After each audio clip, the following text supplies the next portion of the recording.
2026ஆம் ஆண்டின் 2471 சாய்கோடு 68 மற்றும் 2470 சாய்கோடு 14 எண் கொண்ட சிறப்பு அரசிதழ்களில் வெளியிடப்பட்ட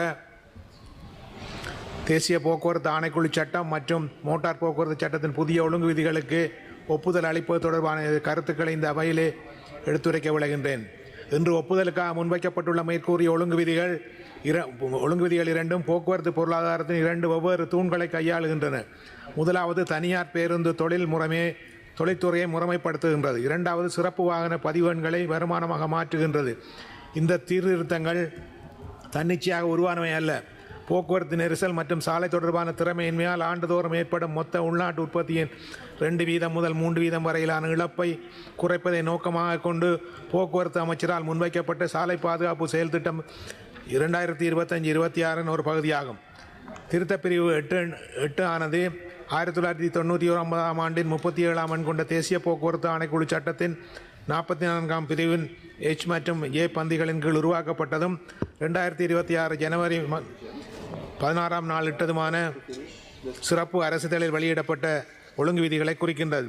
இது தனியார் பேருந்து உரிமங்களை மாற்றுவதை சட்ட அடிப்படையில் முறைப்படுத்துவதற்கான முதலாவது விரிவான முயற்சியாகும். இதற்கு முன்னர் இத்தகைய உரிம மாற்றங்கள் சட்ட அடிப்படை அற்றதாகவும் முறைசார கருப்பு சந்தை முறையில் அமைந்ததாகவும் காணப்பட்டன.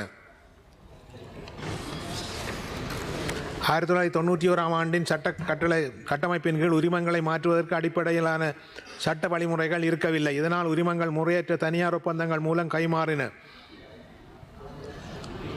2026ஆம் ஆண்டின் தேசிய போக்குவரத்து ஆணைக்குழு ஒழுங்கு விதிகள் இத்தகைய உரிமை மாற்றங்களை முறைப்படுத்துகின்றன. மேற்படி ஒழுங்கு விதிகளின் முதன்மையான கூறு நிதித்திறன் வரம்பை அறிமுகப்படுத்துவோம். அதாவது உரிமத்தை பெற விரும்புபவர் விண்ணப்பத்தை அளிப்பதற்கு முந்தைய 6 மாத கால பகுதியில் தனது வைப்பக கணக்கில் குறைந்தது 2 மில்லியன் ரூபா மீதியை பேணி வருவதை எண்பிக்க வேண்டும். அத்தோடு உரிமத்தை வழங்குவோர் வாகனத்தின் முழுமையான உரிமையாளர் என்பதையும் அந்த உரிமம் எந்த ஒரு நீதிமன்ற நடவடிக்கை பொது முறைப்பாடு அல்லது நிறுவன விசாரணையில் இருந்து விடுபட்டது என்பதையும் உறுதிப்படுத்த வேண்டும். மேலும் அந்த உரிமம் தொடர்பாக ஏற்கனவே உள்ள எந்த ஒரு அதிகார அளிப்பு ஆவணமும் நீக்கம் செய்யப்பட வேண்டும்.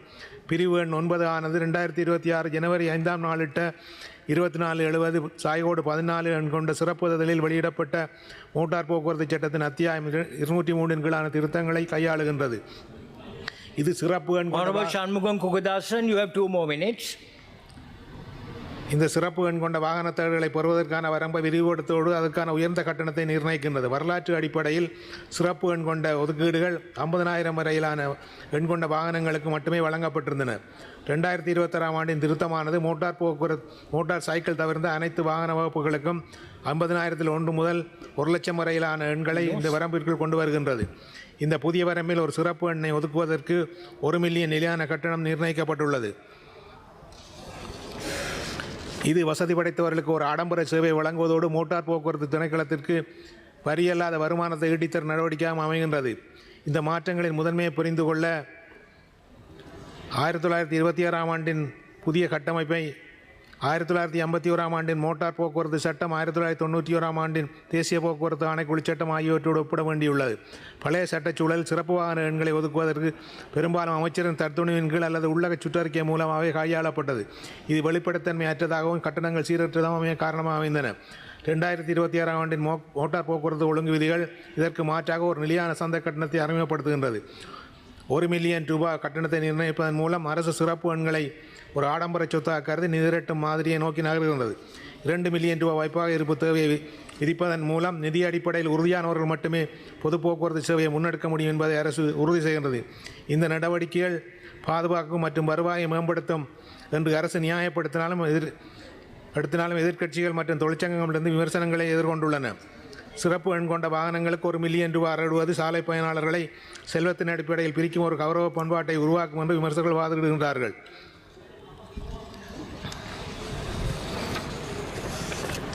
$2 மில்லியன் ரூபாவை வைப்பக மீதி காட்ட வேண்டும் என்று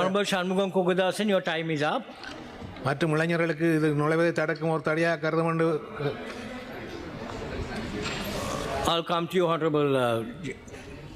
Honorable Chamuzman, you may continue and finish. Your time is up.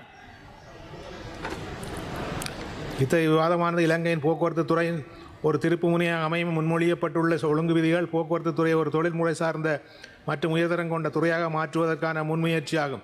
நிதித்திறமை மற்றும் வெளிப்படைத்தன்மை தொடர்பான கவலைகள் உரிய பாதுகாப்பு நடவடிக்கையோடு சமநிலைப்படுத்தினால் இத்தகைய திருத்தங்கள் இலங்கையின் பொருளாதார நிலைத்த தன்மையை ஒரு தூணாக அமையும். இந்த தேசிய போக்குவரத்து ஆணைக்குழு சட்டத்தின் புதிய ஒழுங்கு விதிகளுக்கு ஒப்புதல் அளிப்பதானது தொடர்பாக பேசுகின்ற இந்த வேளையில் நான் பிரதிநிதித்துவப்படுத்தும் திருகோணமலை மாவட்டத்தில் உள்ள போக்குவரத்து சிக்கல் பற்றி கூறுவதும் பொருத்தமாக இருக்கும் என நம்புகின்றேன். இலங்கை போக்குவரத்து சபையின் திருகோணமலை மாவட்ட அலுவலகத்திற்கு 37 பேருந்துகள் தேவையெனினும் 26 பேருந்துகள் மட்டுமே அதனிடம் உள்ளன. இதனால் இலங்கை போக்குவரத்து சபையானது சிறந்த சேவை வழங்க முடியாதுள்ளது. எனவே பழுதுபட்டு கிடக்கின்ற பேருந்துகளை திருத்த ஆவண செய்யுமாறும் குறைந்தது 10 பெரிய பேருந்துகளை திருகோணமலை மாவட்டத்துக்கு வழங்குமாறும் Is up. இந்த Can you please wind up? We are short of time. மேலும் இலங்கை போக்குவரத்து சபையின் திருகோணமலை மாவட்ட அலுவலகத்தில் காணப்படும் 50 விதமான ஆளணி பற்றாக்குறை நிரப்ப ஆவண செய்யுமாறு வேண்டிக் கொள்கின்றேன்.